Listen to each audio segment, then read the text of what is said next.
Совета Федерации России и во исполнение ратифицированных Федеральным собранием 22 февраля сего года договоров о дружбе и взаимопомощи с Донецкой Народной Республикой и Луганской Народной Республикой, мною принято решение о проведении специальной военной операции. Hola a todos y bienvenidos a este canal de religión. En el video de hoy hablaremos de los orígenes y las implicaciones que está teniendo a nivel mundial el conflicto entre Rusia y Ucrania. Comenzaremos explicando la importancia histórica que Rusia da a Ucrania, explicando después por qué este conflicto es la materialización de una pugna por la hegemonía entre Oriente y Occidente, sin olvidar nunca el respeto que merecen las vidas de los caídos en combate y todos los fallecidos. Sin nada más que agregar, comenzamos.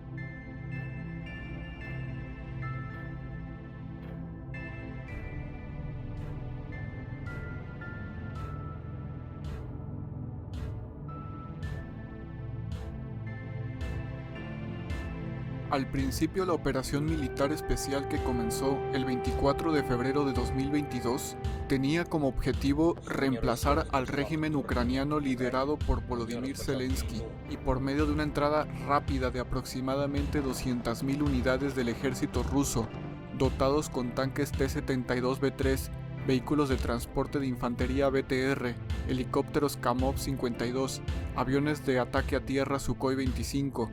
y unidades de infantería, de las cuales también se encontraban policías antidisturbios, pudieran entrar en fila a las principales ciudades de Ucrania, intentando emular los resultados obtenidos durante la Revolución Húngara de 1956 o la Primavera de Praga de 1968. Este intento fue inútil, pues se encontraron con la férrea resistencia del ejército ucraniano, el cual tiempo antes había sido dotado de una gran cantidad de armamento por parte de Estados Unidos y la Unión Europea, mientras nos vendían constantemente en los medios de comunicación que la operación militar era una invasión injustificada fuera de lugar en un mundo civilizado. Lo cierto es que este conflicto tiene un trasfondo que no es explicado desde sus orígenes, para conveniencia de quienes están beneficiando de esta situación. Por este motivo trataré de explicar el contexto histórico y los motivos reales de este conflicto.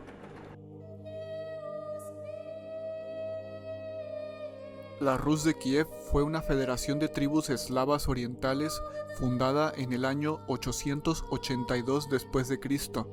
y perduró desde finales del siglo IX hasta mediados del siglo XIII. Sus dominios se extendían desde el mar Báltico en el norte hasta el mar Negro en el sur, y desde las cabeceras del Vístula en el oeste hasta la península del Tamán en el este, y abarcaba a la mayoría de las tribus eslavas orientales. Con una fuerte influencia bizantina, Vladimiro el Grande introdujo la cristiandad con su propio bautizo y por decreto a todos los habitantes de Kiev, y más allá.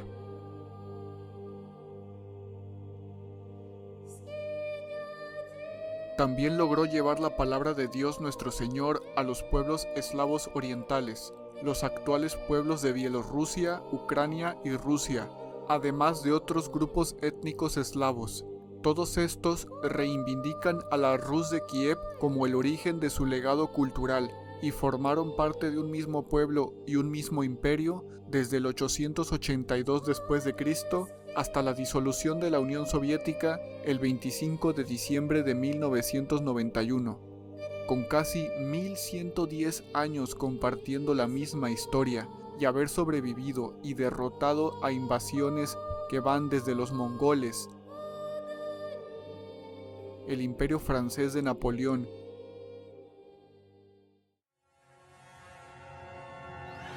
y por último, el intento más grande de exterminio racial a manos de la máquina de guerra de la Alemania nazi durante la Segunda Guerra Mundial, el sentimiento de pertenencia es grande. Recordemos que durante la Segunda Guerra Mundial, el Tercer Reich de Adolf Hitler planeaba anexar miles de kilómetros cuadrados de Rusia, en ese entonces conocida como la Unión Soviética, y convertirlos en inmensos campos de concentración, donde planeaban que millones de soviéticos fueran esclavizados durante generaciones, Sin embargo, ellos resistieron y vencieron. Esta victoria le costó a la Unión Soviética la vida de aproximadamente 27 millones de personas, o el 16% de su población. Por este motivo, reitero que al tener una misma historia e identidad nacional, sin duda alguna el sentimiento de pertenencia mutuo es incalculable y no debe de ser subestimado. Los antecedentes del conflicto actual datan desde 1981, cuando Yuri Andropov, secretario general de la Unión Soviética, hizo un informe secreto en 1981, ahora publicado, en el cual se detalla un plan para otorgar la mitad del territorio de la entonces República Socialista Soviética de Ucrania, país miembro de la Unión Soviética, a la República Socialista Federativa Soviética de Rusia, en caso de que la Unión Soviética fuese disuelta. Más adelante en el tiempo, durante una de las conversaciones de 1990 de James Baker con el líder soviético Mikhail Gorbachev, Baker le dijo que dentro de las negociaciones de reunificación alemana podría haber resultado en un acuerdo en el que no habría una expansión de la jurisdicción de la OTAN ni una pulgada hacia el este. Pero como estamos viendo en estos momentos, la adhesión de países como Finlandia, Suecia, Lituania, Letonia, Estonia, Polonia, Eslovaquia y Rumania es una clara violación del espíritu de las declaraciones y garantías que se hicieron en 1990 y deja patente la mentira y el engaño de Occidente para con Rusia. Luego de la caída de la Unión Soviética el 25 de diciembre de 1991, Rusia sufrió una balcanización parcial de su territorio, perdiendo en el proceso unos 5.300.000 kilómetros cuadrados por la independencia de 14 repúblicas. A palabras del presidente Vladimir Putin, fue la mayor catástrofe geopolítica del siglo XX, perdiendo su estatus de superpotencia, entrando en una depresión económica y perdiendo toda el área de influencia en el este, ganada con sangre durante la Segunda Guerra Mundial. Sin la Unión Soviética, el gobierno de Estados Unidos aprovechó la inestabilidad política que Yugoslavia estaba teniendo para intervenir militarmente. La OTAN, por medio de muchas operaciones militares, instigó guerras en los Balcanes. Con ayuda de los servicios de inteligencia, bombardeó estratégicamente las ciudades y las fuerzas de combate del gobierno oficial, a fin de lograr la desintegración completa del país. Con la guerra de Croacia y Kosovo, entre las operaciones que podemos mencionar está la operación Fuerza Deliberada, que se llevó a cabo entre el 30 de agosto y el 20 de septiembre de 1995,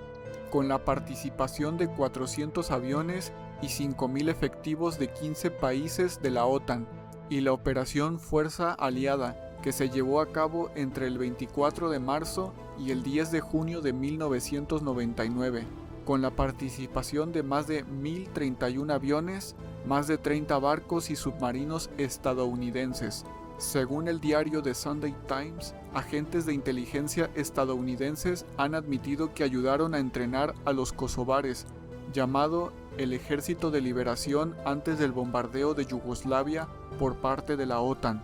Luego de la expansión de la OTAN hacia el este y de sus intervenciones en los Balcanes, la Rusia de Vladimir Putin desde el año 2000 hasta el año 2008, por todos los medios pacíficos buscó fortalecer sus lazos económicos con Europa y Estados Unidos, dejar de lado las tensiones caducas de la Guerra Fría con Occidente y poder formar un bloque cooperativo con la Unión Europea. Prueba de esto es el famoso discurso dado en Múnich en 2007, como un intento de acercarse como socio a Occidente. Como esto no le beneficiaba en nada al gobierno de Estados Unidos y sus empresarios, este utilizó todas las herramientas que tuvieron a su disposición para que Rusia rompiera con Europa y tuvieron éxito, como en estos momentos lo estamos viendo. Tiempo después, el 21 de noviembre del 2013, ocurrieron una serie de manifestaciones y disturbios heterogéneos de índole europeísta y nacionalista en Ucrania apodados el Euromaidán, principalmente instigados por el gobierno de Estados Unidos, donde en su punto álgido derrocaron al presidente Víktor Yanukovych, líder de la formación política prorrusa del Partido de las Regiones. A partir de este punto es que Estados Unidos entra de lleno en la histórica zona controlada por Rusia, atentando contra la integridad estratégica del alma rusa. Este es el punto de quiebre que da inicio a la rápida ocupación militar de Rusia sobre el territorio de Crimea el 20 de febrero de 2014, anexionándolo y también dando inicio a la guerra del Donbass en el este de Ucrania, guerra que supuestamente debió haber acabado con los acuerdos de Minsk I y Minsk II. Sin embargo, estos acuerdos eran una trampa de Occidente para ganar tiempo y fueron violados por el gobierno proamericano de Ucrania, que siguieron atacando todos esos años desde el 2015 a las provincias que democráticamente querían integrarse a Rusia, las repúblicas de Donetsk y Lugansk. La prueba de que solamente fueron una distracción son las declaraciones de la ex canciller alemana del 2005 al 2021, Angela Merkel, cuando declaró ante el semanario Die Zeit: el acuerdo de Minsk sirvió para ganar tiempo para rearmar a Ucrania. También usó este tiempo para volverse más fuerte, como puedes ver hoy. También diría: estaba claro para todos nosotros que se trataba de un conflicto congelado, que el problema no se había resuelto, pero eso es precisamente lo que le dio a Ucrania un tiempo valioso. Declaraciones que también fueron confirmadas tiempo después por François Hollande, presidente de Francia del 2012 al 2017. Recordemos que el acuerdo de Minsk que Merkel firmó junto con el entonces presidente de Francia, el presidente ucraniano Petro Poroshenko y el presidente ruso Vladimir Putin en septiembre de 2014 fue presentado como un esfuerzo hacia la paz que supuestamente el gobierno ruso había frustrado. Ahora Merkel confirma que la OTAN quería la guerra desde el principio, pero necesitaba tiempo para preparar militarmente a Ucrania. Desde la disolución de la Unión Soviética en 1991, Estados Unidos ha perseguido el objetivo de seguir siendo la única potencia mundial. Con este fin, Washington ha librado numerosos conflictos criminales y ha ampliado a la OTAN a Europa del Este. Ahora también quiere integrar a Ucrania, Georgia y otras repúblicas exsoviéticas en la Alianza Atlántica, con el objetivo de subyugar a Rusia para saquear sus recursos y aislar a China. Recordemos que antes de estas declaraciones, muchos pseudoanalistas a través de los medios de comunicación ridiculizaron a los pocos analistas que señalaban que los tratados eran precisamente una distracción para ganar tiempo. Ahora casi nadie habla de esto. En este video podemos ver cómo un recién llegado Zelensky se burla de las declaraciones de Putin en 2019, reclamando como Ucrania estaba violando los tratados de Minsk, al seguir atacando las provincias de Donetsk y Lugansk. Otro ejemplo de provocación deliberada fue la ocasión en la que el ejército de Estados Unidos, por medio de sus fuerzas especiales, voló con explosivos la tubería de gas del Nord Stream, una acción grave e imprudente, y aunque no se tiene confirmado si fue realmente Estados Unidos, el artículo del premio Pulitzer Seymour Hersh le da mucho sentido a esta hipótesis, ya que explica por qué a Estados Unidos le beneficia mucho que esto hubiese sucedido, ya que de esta manera vende gas a Europa varias veces más caro y también debilita económicamente a Rusia. Con este acto terrorista, el gobierno americano termina por sepultar la poca confianza y credibilidad que se le tenía y demuestra que la postura del gobierno ruso no está errada, ya que, como diría el político americano Henry Kissinger, ser enemigo de Estados Unidos es peligroso, pero ser su amigo es fatal.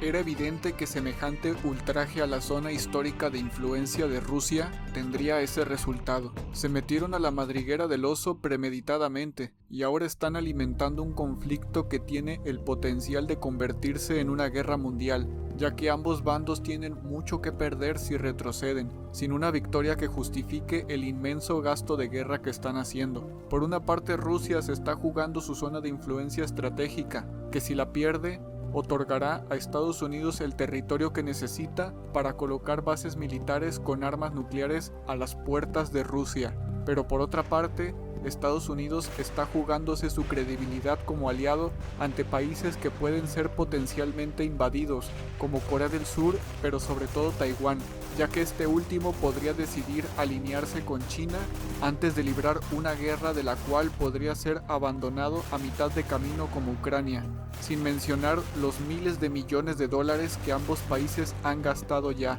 y las inversiones que bancos como BlackRock y Vanguard tienen en Ucrania. ¿Será entonces que esta imposibilidad de retirada que enfrentan ambos países los va a condenar a enfrentarse? Y hasta aquí termina el video del día de hoy. Si los videos te parecen interesantes, no dudes en mirarlos todos, investigar por tu cuenta y de comentar lo que piensas al respecto. También si lo deseas, no olvides ayudarme con un like y de compartirlo con tus amigos, familiares y conocidos. Yo me despido por el momento y les envío un saludo enorme a todos. Dios los bendiga.